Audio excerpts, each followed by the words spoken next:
Humanity is facing a ticking time bomb. It's a staggering number, 9 billion. That's the estimated world population in 2050.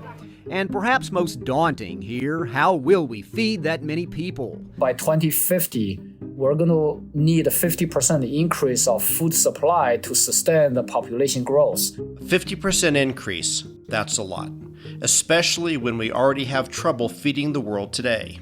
And food production is responsible for about a third of the greenhouse gases that cause climate change. Now, what we see in the world is we're destroying rainforests or wetlands so we can grow more crops and other economic plants.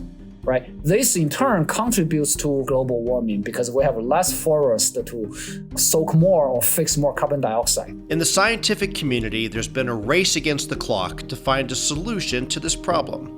And that voice you're hearing may just have found part of the answer. Our hope is to show the world that this works, and it's really up to different laboratories, companies, and other entities to take this technology forward and hopefully make the world better. This is Chuan He. He's a distinguished professor of chemistry at the University of Chicago. You may hear He's name in connection with the Nobel Prize someday, and if you do, it will probably be because of his discoveries around something called RNA methylation. And it's this discovery that may hold part of the key to our food shortage problem. Almost 1 billion people around the world don't have enough food to eat. That's according to the United Nations World Food Program. But in a potentially world-changing discovery, scientists led by a team from the University of Chicago have found a way to manipulate RNA to boost crop production by a lot. This is something I personally could have never dreamed about when I started working on RNA methylation back over a decade ago. But the uses of RNA methylation don't stop at food production. They could also lead to a new cure for cancer. We have lots of unpublished data suggesting that RNA methylation is a critical way for our immune system to sense and to cope with the presence of tumor. We work to make sure that every Big Brain episode has exciting breakthroughs and research, but the implications of He's work are jaw-dropping. It's one of the rare moments when you see a possibility to use science to tackle some of the biggest challenges that are facing our world. That's sort of the dream come true, right? I think as a scientist, our research is firstly driven by curiosity. But as every scientist will tell you, right, we also really want to see the social impacts of our research, right? Not only just to satisfy our own curiosity, but also, whatever we work on can better the world. From the University of Chicago Podcast Network, this is Big Brains, a podcast about the pioneering research and pivotal breakthroughs that are reshaping our world. Today, the powerful secrets of RNA methylation. I'm your host, Paul Rand. Most of the work, Chuan, that you have been doing, it has to do with RNA. I'm wondering if you can give some folks just a biology course backgrounder on what RNA is, since they may have forgotten it from their basic biology. Yeah, if we think about our high school general biology course, in the central dogma, DNA is converted to RNA, and RNA is converted to protein. So DNA is where all the genetic information is stored, right? Now, if we visualize this as a computer, DNA would be the memory, right? Stores all the information. Okay. Protein would be the hardware, right? That's the one that functions and does all the work. And what's RNA? It's a software. It connects memory to the hardware. You've talked about some of the most important work in the well-known discovery. It has to do with something that's called, if I'm pronouncing this word right, RNA methylation. You've said that this actually ushered in the modern era of RNA modification research. And so I'm wondering if you can tell me what RNA methylation is, and what did you mean by that quote? Yeah, Paul, unfortunately, that's going to be a longer story because if we want to understand that, we'll have to go back to central dogma. In human, remember, we have something like tens of trillions of cells in the human. All these cells come from one fertilized egg. What that means is inside of you or me, our cells share almost identical DNA sequence. yet we have 200 different tissue cell types, right? It's kind of mind-boggling the way we think about it. Our skin cells versus our liver cells, our brain cells, they have exact same DNA sequence. Obviously, brain cells are very different from skin cells. But if their DNA is the same, how are they so different? The difference is, it turned out, at the modification level, the DNAs, the proteins can be chemically modified. Now, what about RNA? We asked this question in 2010, and in 2011, we showed indeed the RNA methylation, a form of chemical mark on RNA, can also have this broad gene regulatory effects, just like the DNA and the histone modifications. There's a lot of complicated science here, but it basically comes down to this. It turns out that RNA doesn't just blindly deliver the blueprints that DNA gives it. RNA can actually regulate which part of that blueprint gets carried out or not. RNA methylation is basically the process of marking what those parts are going to be. If you do not have RNA methylation, most stem cells will stop differentiate. You won't be able to get mature tissues. The embryonic stem cell will stop development.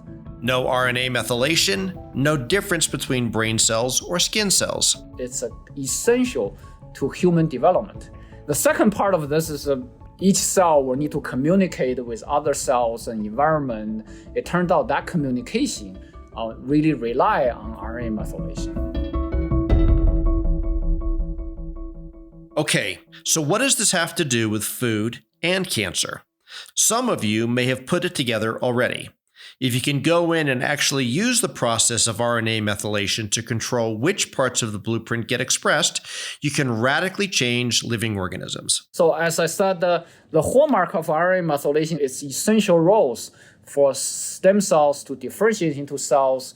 Now, a hallmark of cancer is basically during human early development, cells differentiate or grow or proliferate rapidly, but once adult form, we turn off those events. We don't want rapid growth anymore.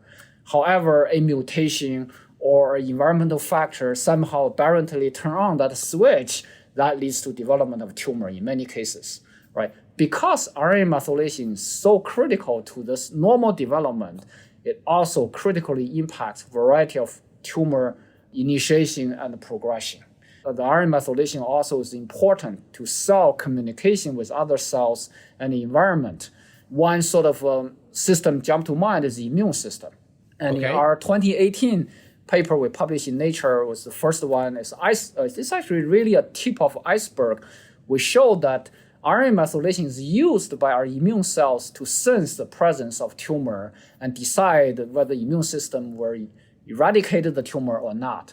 We have lots of unpublished data suggesting that RNA methylation is a critical way for our immune system to sense and to cope with the presence of tumor. So we're working on a variety of ways to modulate RNA methylation to turn on our immune system to get rid of tumor right now. So explain, what is that in your mind's eye? What could that practically mean?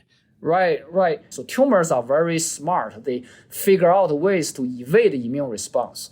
One way that does is to suppress RNA methylation. So even though there's a tumor, our immune system is supposed to get rid of it, but because of RNA methylation, our immune system ignores the presence of tumor so it can grow.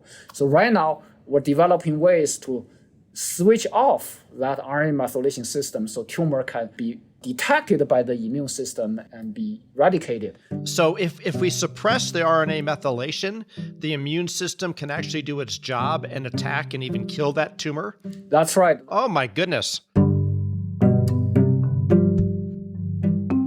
And so what does that actually practically mean? And what are the steps to getting to the point where you can say, for your cancer treatment, we are going to change the course of treatment to do this? That's a great question. We have the IP. We licensed to certain companies. In some cases, other cases we're still exploring.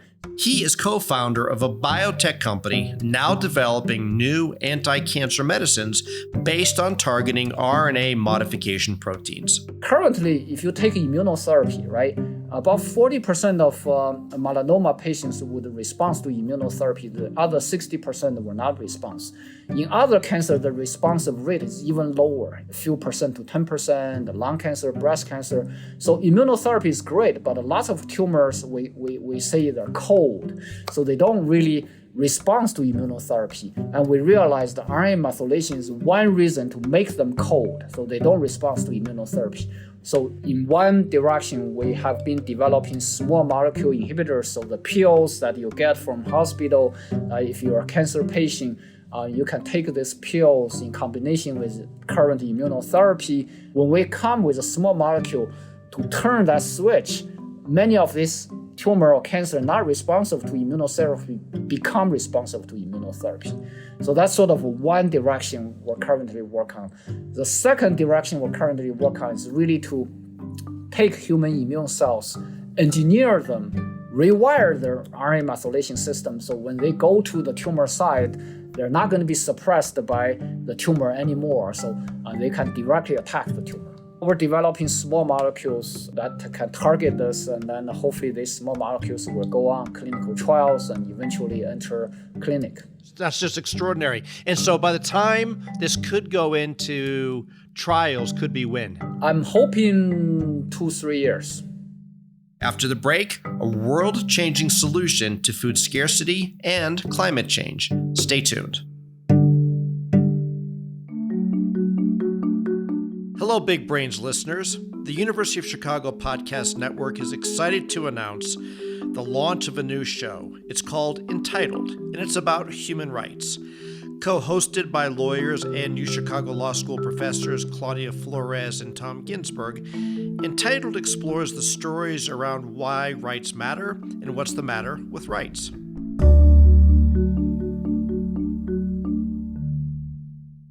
There's a global problem that's been keeping many scientists up at night. We need to produce 50% more food by 2050 to feed an ever-growing global population. One complication is if we continue with the current trend, we'll probably need more lands for producing food. That would mean we have less lands for forest and other ecosystems, right? That is a pretty significant problem. So if making more crops isn't a solution, what if you could make better crops? We realized that this interesting protein, FTO, play important roles in animal development. This protein works by remove methylation from RNA. So take the methylation off the RNA. If you don't have this protein, the mice will grow a little smaller. So we started to wonder, what about plant? Right? The plants have RNA methylation, and we suspect RNA methylation also play important roles in normal plant development. So you are integrating animal FTO into plants. I mean, it's kind of a crazy idea. What were you thinking what might happen? Well, in my lab, we always we love the weird ideas, right? That we don't expect anything out of it. I guess 95% of the time, my students will look at me and say, "You're an idiot, it didn't work." But it's that 5% of the time, right? You're rewarded. So when we inserted this into rice, we had this, I would say, jaw-dropping observation that in lab, we actually see 3-fold increase of rice yield. And later on, we tested in real fields that 50% increase of biomass, rice yields and everything. But the results were just totally unexpected, I would say. And so the plants grew 50% larger than they normally do, or they produce 50% more rice, or both? Well, they have longer roots. They grow a large number of roots and longer roots. And then they have 50% increased biomass. And then proportionally, they have 50% increased yields. And I want to say that there's a 50% increased photosynthesis and increased carbon dioxide fixation. And when you get the product, which is the rice, can you tell a difference between this product and more conventionally grown rice? We analyzed everything, protein contents, everything. They look identical. I don't know if we cooked them and ate them or not. Probably not, because they're trying to save the seeds for the next round of experiments. Okay, interesting. And so it'd be interesting. I'm assuming if they have all the same properties that it would taste the same. I would think I will go to taste the next time. Okay, sure. good. I'm glad I could contribute to your experiments in a helpful way. Yeah, that's right.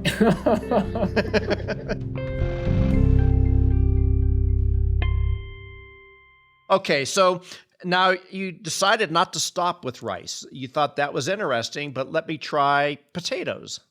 Right. Yeah, it's a totally different type of plants. So here in this paper, we report rice and potatoes. Right. In each case, we saw 50% increase. But we didn't stop there as well. We also tried other plants. We tried the trees, we tried the grass, and some other plants. Almost all cases, we saw this crazy growth phenotype. And so can you just tell me what is happening inside these plants that is making them grow so much larger and be so much more productive? That's a great question, Paul. We currently do not know the exact mechanism, but there must be an inherent or intrinsic pathway in plants to tune their growth, and then we somehow turned on that switch. So here's the theory. Plants have a built-in system of using RNA methylation to tell their cells to stop growing if there's drought or a reason to conserve energy. So if you flip the switch on that built-in system, the plants take off. If we go back to central dogma again, sorry to bring this up again and again. So remember in central dogma, it's DNA to RNA, RNA to protein. So somehow the DNA to RNA step, we dramatically elevated that step. We produce a lot more RNA out of DNA.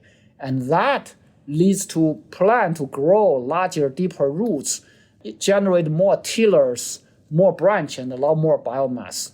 It doesn't take a scientist to see the massive implications of this work, not only for 2050, but right now.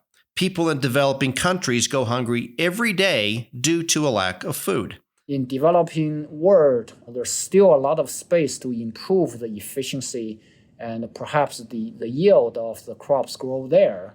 The development of modern agriculture could perhaps make up some of these gaps. And obviously, our discovery could contribute to that. But it goes beyond just making more food. Food scarcity can also occur due to increasingly extreme conditions driven by climate change. A mega drought in the West becoming a massive problem. Now, Madagascar is paying one of the highest prices for climate change, which they have done little to cause. The toughest droughts in 40 years have left thousands on the island on the brink of starvation. Guatemala now has one of the worst malnutrition rates in the world. This quiet crisis is being caused by climate change. The weather is now so variable, growing enough food has become all but impossible. But He's plants may solve that problem too. There are several benefits of these plants way beyond the crops. Remember, they have longer roots, they survive drought much better, so they can grow under more extreme conditions. Because the roots go deeper. The roots go deeper, so they survive better. Also, they solidify soil, so they will prevent, in principle, the spread of desert. Now, keep in mind, not only in food supply, when we have this population growth, we also have higher demands, not only from food, but also stock materials, the woods, rubber, grass for cattle, etc., etc. All of these are connected to our Earth's ecosystem, right? So these problems are connected. And with global warming, it's getting worse because with global warming, lots of places, there's a spread of deserts, there's dramatic reduction of wetlands, grasslands, and forest, right? So this is really a sort of a cycle that getting us into worse and worse. So it's important to come up with a solution with plants that not only provide sufficient food, but also sufficient stock material from plants.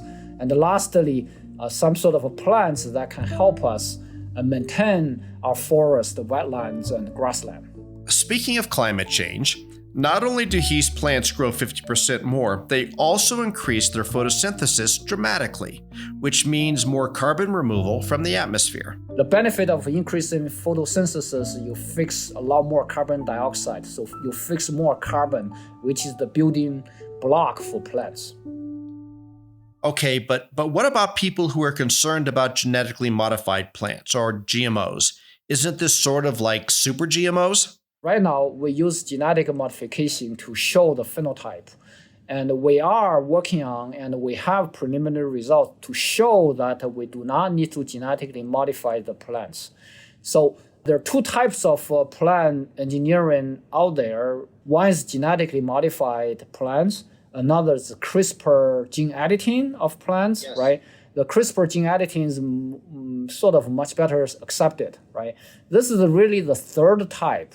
We're editing the epigenetics or the epitranscriptomics, but we're not editing the gene itself, we're editing the RNA. So the CRISPR system edits the DNA, and we added the RNA level, right? Now we sort of introduce the gene in, an animal gene to edit RNA, but we know a system that we do not need to introduce or leave the gene there. So we have a system very similar to CRISPR editing. We can change the RNA methylation without introducing a gene, so it's not genetically modified.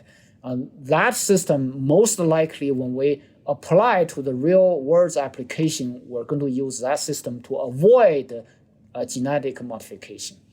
So what we work on is the intrinsic plant pathways, and all we will do is to turn on the switch existing in the plant. It's doubtful that a discovery like this will be kept in a box for too long, and he is excited to see, if you'll excuse the pun, the fruits of his labor. Our hope is to show the world this works, and it's really up to different laboratories, companies, and other entities to take this technology forward and hopefully make the world better.